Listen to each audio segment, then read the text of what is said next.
أعوذ بالله من الشيطان الرجيم بسم الله الرحمن الرحیم۔ ناظرین محترم، السلام علیکم ورحمۃ اللہ وبرکاتہ۔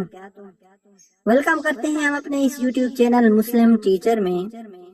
آج ہم انشاءاللہ ایک بہت پیاری دعا سیکھیں گے، محتاجی سے بچنے کی دعا۔ یہ دعا حضرت علی المرتضی رضی اللہ تعالی عنہ سے روایت ہے۔ حضرت علی رضی اللہ تعالی عنہ نے رسول اللہ صلی اللہ علیہ وسلم سے روایت کی ہے کہ جو کوئی روزانہ 100 مرتبہ یہ وظیفہ پڑھے گا تو دنیا میں اس کو کبھی محتاجی نہ ہوگی اور مالداری نصیب ہوگی۔ قبر کی وحشت اور تنہائی میں یہ وظیفہ اس کا رفیق ہوگا اور آخرت میں جنت تک پہنچا دے گا۔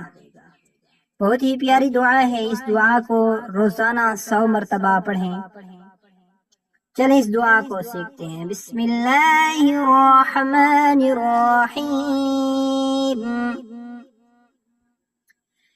لا الہ الا اللہ الملک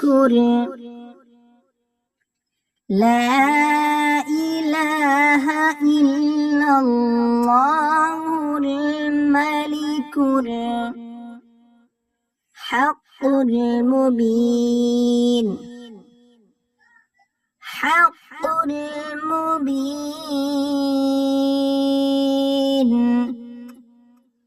لا الہ الا اللہ الملک الحق المبین لا الہ الا اللہ الملک الحق المبین۔ اس کا ترجمہ سماعت فرما لیجئے۔ اللہ کے سوا کوئی معبود نہیں، وہی سچا اور غالب ہے۔ اس دعا کو روزانہ 100 مرتبہ پڑھا کریں۔